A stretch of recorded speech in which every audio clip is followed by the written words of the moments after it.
Hello, my dear students. Hope all of you are fine in this time. I know we are not going through a smooth situation now, but don't worry, everything will be alright soon. So, let us hope for the best. So, today I am going to teach you about the rise of Hitler and what made Hitler to be one of the most notorious leader in the world. Then we can find out what are the strategies Hitler used to capture the power in Germany and what he did to attract the attention of people towards him. Then how he projected himself as a savior of Germany.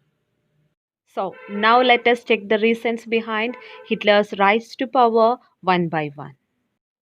Hitler was one of the most dangerous person in the world. We can easily say that by seeing his direful activities against Jews. There are thousands of people killed under his rule. He was a person without humanity at all. Hitler's rise to power can be considered as the darkest era in mankind. Actually, several factors led to the growth of the most infamous man who ever lived on our planet. The crisis in the economy, polity, and society formed the background to Hitler's rise to power in Germany. Then, Hitler was an Austrian by birth. He born in 1889 in Austria. Hitler had a very miserable childhood and his father was very much rude towards him. Then, when the First World War broke out, he joined the army and acted as a messenger in the war front. And later, he earned several medals for bravery. Then, the defeat of Germany in the First World War horrified him, and the Versailles Treaty made him very furious. Then, in 1919, Hitler joined a small group called the German Workers' Party. Then, later, he renamed this party as the National Socialist German Workers' Party, and this party came to be known as the Nazi Party. Then, Hitler's first attempt for political power takeover in 1923 was a failure. Hitler planned to capture Bavaria. Bavaria is an important place in Germany. So, with his people, he marched to Berlin and tried to capture the power. But unfortunately, Hitler was arrested for treason and later got released. Initially, in 1930s and all, Nazis could not effectively mobilize popular support in Germany. And it was during the Great Depression that Nazism became a mass movement. Okay, so Nazism became a mass popular movement in Germany at the time of Great Depression. As we already discussed in the last class, after 1929 in Germany, banks were collapsed and business was shut down, and workers lost their jobs, and the middle class faced a lot of economical issues. So, in that situation, Nazi propaganda, Nazi ideology, give a hopes of a better future among people. Then, in the 1928, the Nazi Party got no more than 2.6 percentage votes in the Reichstag. Reichstag is the German parliament. So, in that election, they were not having that much support from the people. But by 1932, the situation changed dramatically. Nazi Party became the largest party with 37 percentage votes. One of the most important attributes which helped Hitler to become an autocrat of Germany, the ruler of Germany, was his oratory skills. He was a good speaker. In his speeches, words comes with a deep-hearted emotions. His passion and his words moved people towards him. Then he promised to build a strong nation, and he said that I will undo the injustice of the Versailles Treaty, and I will restore the dignity of the German people. Then he promised employment for those who looking for work in Germany and a secure future for the youth. And we already discussed that at the time of Great Depression and all, people were suffering like anything. Most of the people never had any job. Okay, then he said that I will bring back the pride and dignity of Germany. And his speeches went into the mind of German youths like a bullet. Hitler made a new style of politics. He understood the importance of rituals and spectacles, means visual shows, in mass mobility. And in Germany, Nazis held or conducted massive rallies and public meetings to demonstrate or to show the support for Hitler and, and to produce a sense of unity among the people of Germany. People used red banners with the swastika symbol, and every speeches and rallies of Hitler and Nazis are welcomed with huge support. So all this Nazi propaganda skillfully and successfully projected Hitler as a messiah, a savior, or as someone who had arrived to help Germans from their distress, from their miseries. So Hitler's image was a hope for the Germans who lost their pride and dignity after First World War. Then now we can move to the next topic, destruction of democracy in Germany. As we already discussed earlier, in the 1932 election, Hitler's Nazi party became the largest political party in Germany. So, on 13th January 1933, President Hindenburg offered the chancellorship, the highest position in the cabinet ministers, to Hitler. So, now he need a complete dismantle of democratic rule in Germany. Hitler wants to have his words as the final authority in Germany. He don't want anyone to question him. So, do you know what he did? He seriously had some plans to dismantle or to dispense the democratic rule in Germany. So on February 1933, a mysterious fire that broke out in the German parliament building. Then, after this fire incident, Hitler portrayed this was an act of the communist people. Hitler considers communists as the arch enemies. So now he turned towards them and he ordered to take away the communist people from Germany. So, communists were targeted in large numbers all over Germany, and most of them were get to the concentration camps. Then, along with this decision, he also brought out some orders into existence, like he suspended civil rights, then like the freedom of speech, freedom of the press, and assembly, which are guaranteed by the Constitution of Weimar Republic. So, after these orders and all, he further came up with an act on 3rd March 1933, the famous Enabling Act. This act actually rose Hitler to the most powerful person in the country. It made him as a strong dictator. It gave all Hitler all powers to sideline the parliament and rule by his own wish. Then later he banned all the political parties and trade unions except his Nazi party and the Association of Nazi Party. Then after that he made government's complete control over the economy, media, army and judiciary of the country.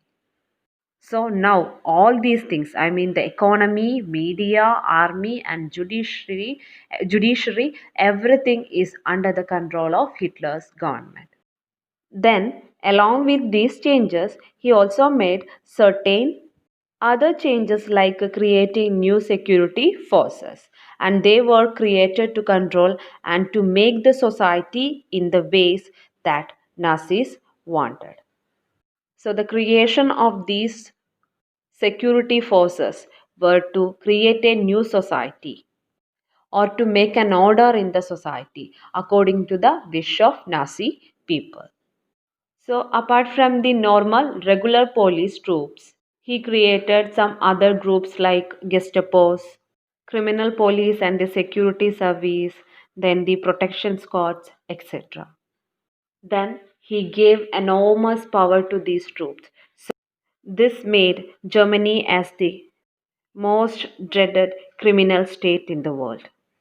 because now these security services can take people without proper legal procedures. They can torture them in the concentration camps. Now we can move to the next topic, reconstruction. So here we are going to discuss about the strategies and plans which Hitler implemented in Germany for the economic revival of Germany.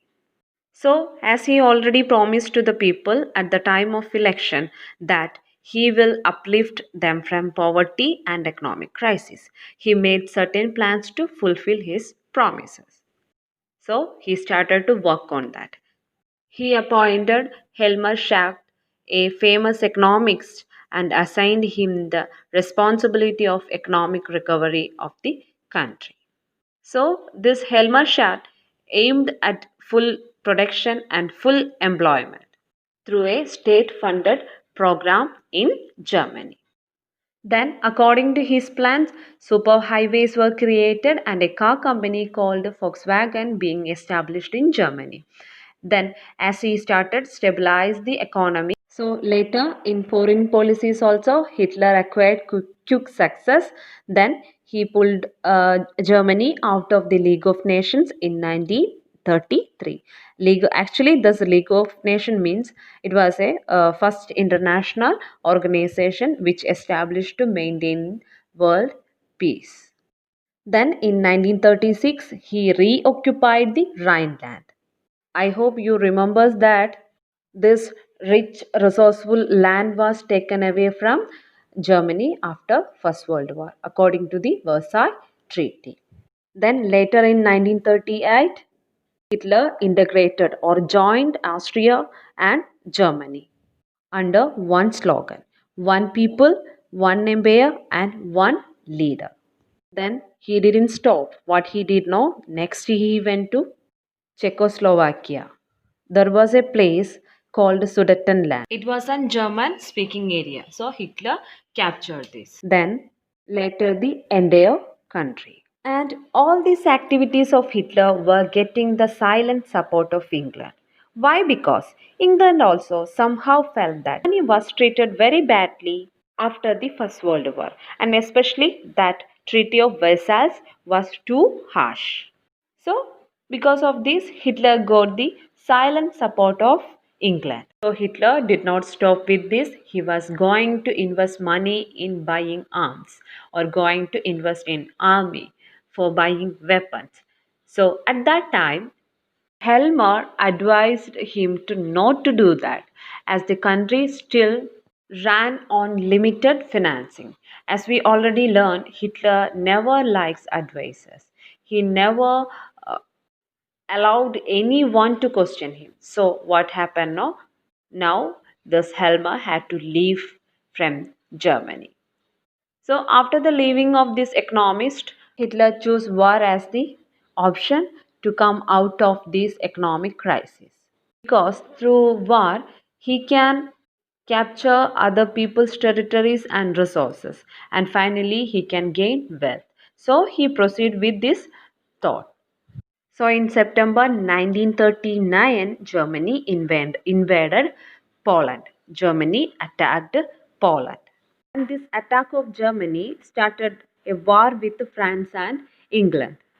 Because this Poland and France and England had a alliance. So when Germany started attacking Poland, the other two countries also came up with the war. And in September 1940, Hitler signed a tripartite pact between Germany, Italy, and Japan.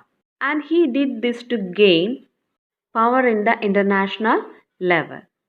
And by the end of the 1940s, Hitler was at the peak of his power. So, with these victories, Hitler now moved to achieve his long term aim of conquering Eastern Europe.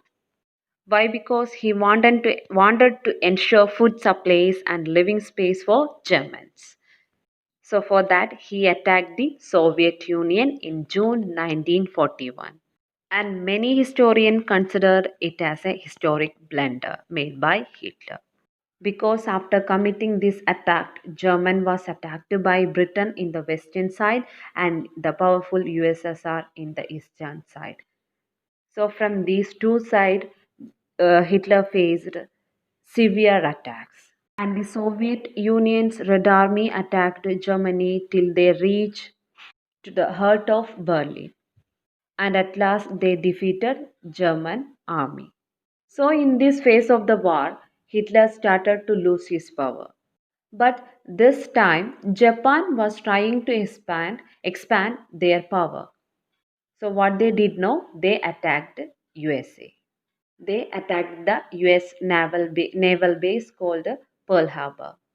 And up to this, US was not interested to participate in the war because it was unwilling to once again face all the economic problems that they faced after the First World War. So when Japan bombed the US base at Pearl Harbor, the US entered the Second World War. Then the war ended in May 1945 with the Hitler's defeat and the US dropping of the atom bombs on Hiroshima and Nagasaki in Japan. So this is a brief account about the Second World War. I hope all of you understood it.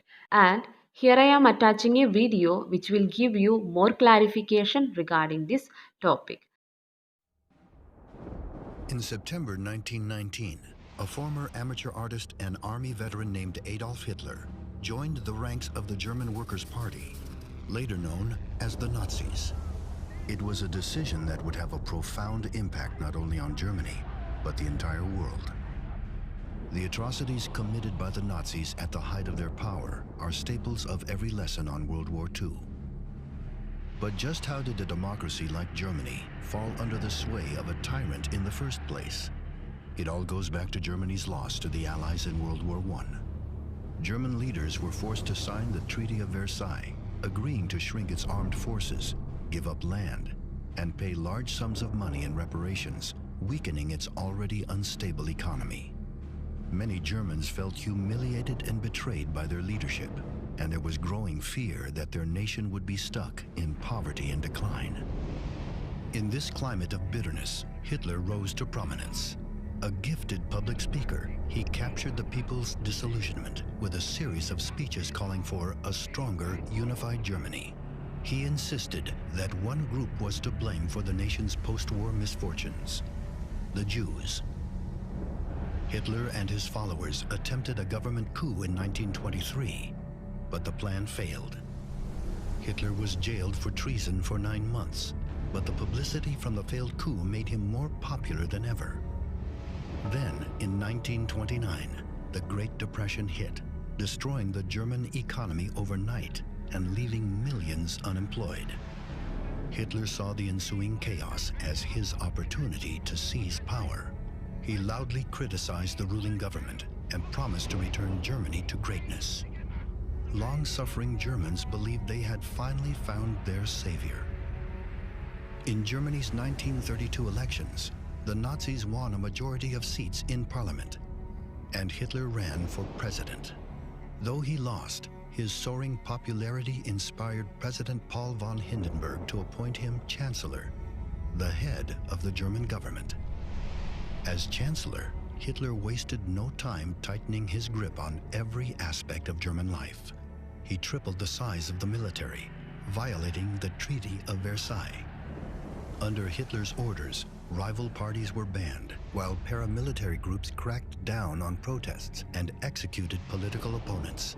Anti-Semitic laws prohibited Jews from working, voting, and occupying public spaces. A propaganda department produced art, films, and books praising Hitler and embracing his vision of a better Germany. After the death of President von Hindenburg in 1934, Hitler declared himself Führer, an absolute dictator. With Germany under his total control, Hitler would shift his focus to global domination, setting the stage for World War II.